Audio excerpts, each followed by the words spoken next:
Hello friends, how are you today? I am so happy to be here with you and to share something from my heart today. When I do the Inspired Energy section, I'm going to read my favorite psalm from the Bible because I have found it to be such a comfort.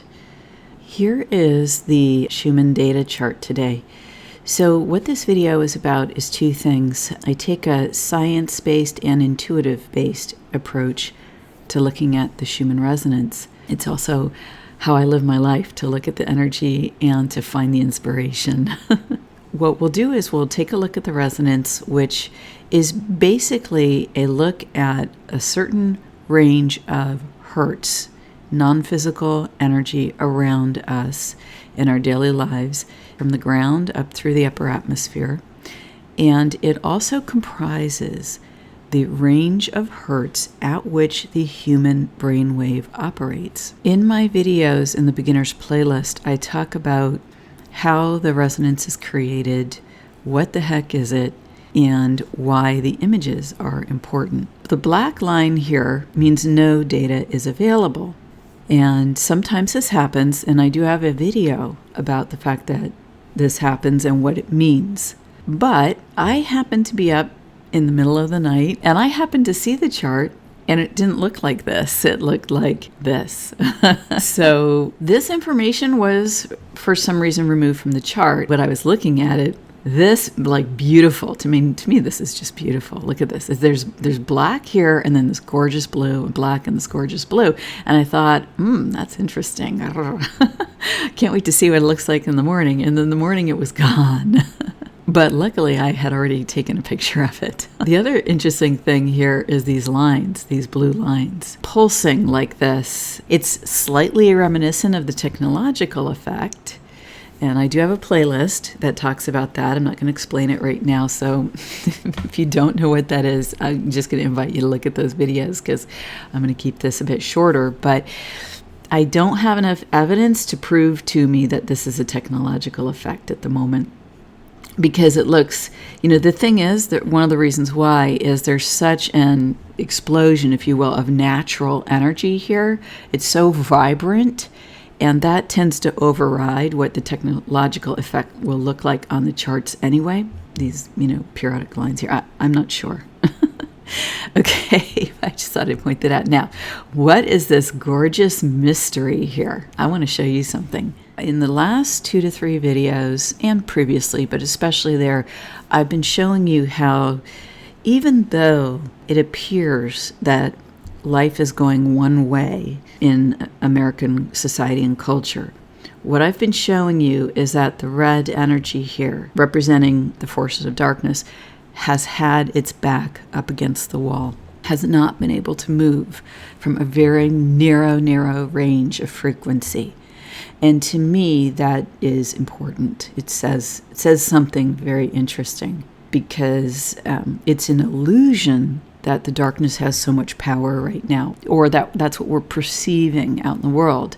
Yet it only has been right here, these two instances, where the red has been able to move out of this frequency range. And, honestly, it's a balance. And I've found this throughout not just observing energy in my life, so those are anecdotal instances, but looking at the chart, okay? Last year in 2019, when the virus emanated starting in January, the human frequency range, that's the green on the chart. Okay, I'm going to just keep it simple here and not go into a lot of explanation about all the other things that these colors can mean. But at that time, the human frequency range was stuck at 25.2 and above. It could not go below that. And if it did, the signs on the chart that represented the virus would immediately come back strong. So I have videos on that. If you want to look at them, they have the word karyotype in it. So in fairness, it's only fair that the red is now restricted substantially. This area here, which is where one of the moves was made, is what's missing in the official chart.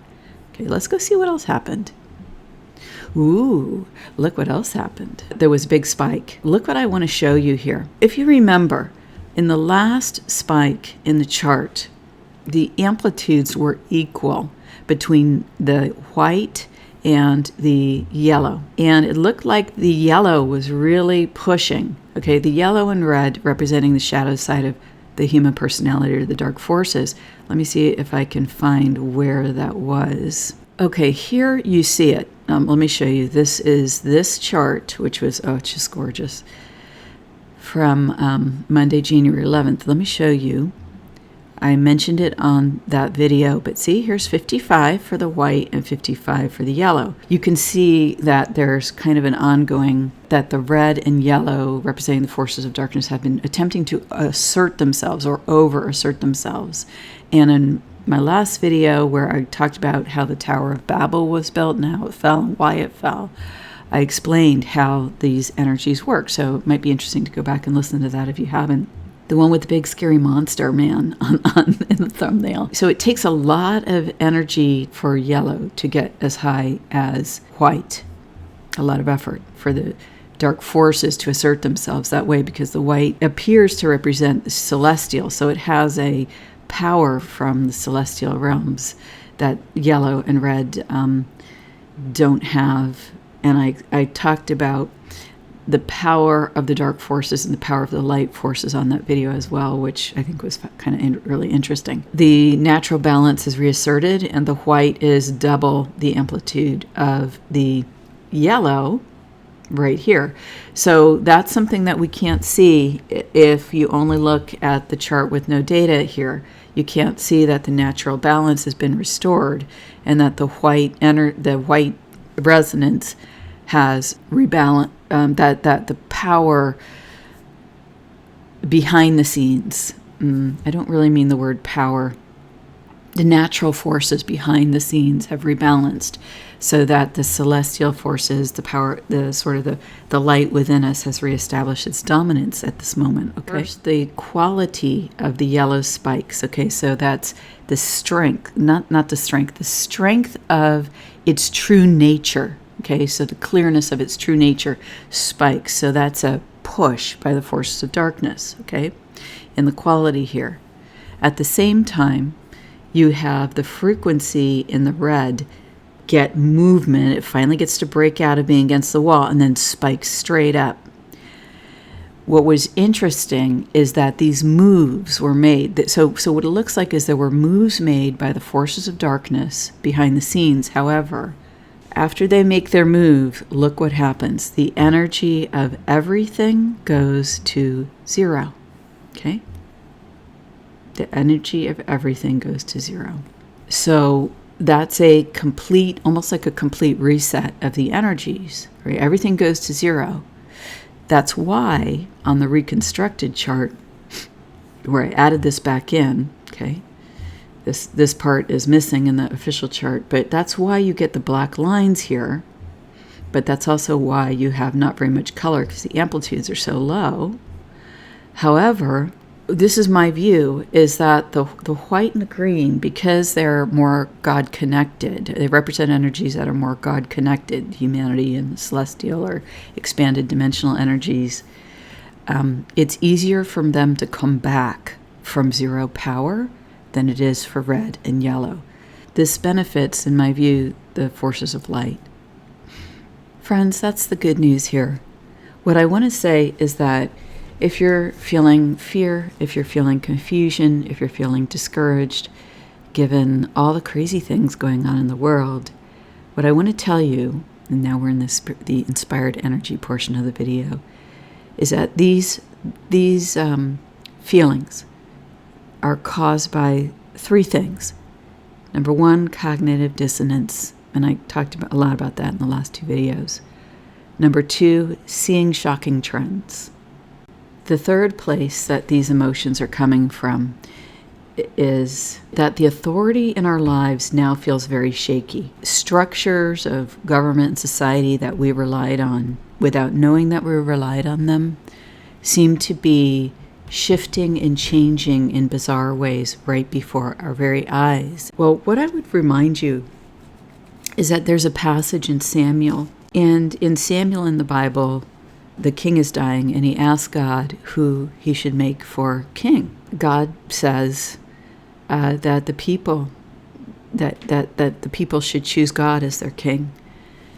And they go and consult the people, and the people say, no, we want a human king. And God is like, if you do that, the human king is going to treat you bad. But the people still choose a human king. We have the chance again to choose in this period of chaos. We have the choice to rely on the authority within that is the God force in our lives. And the promise and hope of relying on God in this fashion, pursuing your soul path, connecting with your soul, is that this is the true king. This is the true queen of our lives. Okay, the Divine Mother, the Father God. I want to read to you my favorite psalm. The Lord is my shepherd, Psalm 23, a psalm of David. The Lord is my shepherd, I shall not want. He makes me lie down in green pastures. He leads me beside the still waters. He restores my soul. He leads me in the paths of righteousness for his name's sake. Yea, though I walk through the valley of the shadow of death, I will fear no evil, for thou art with me, thy rod and thy staff, they comfort me. You prepare a table before me in the presence of mine enemies. You anoint my head with oil, my cup overflows. Surely goodness and mercy shall follow me all the days of my life, and I will dwell in the house of the Lord forever.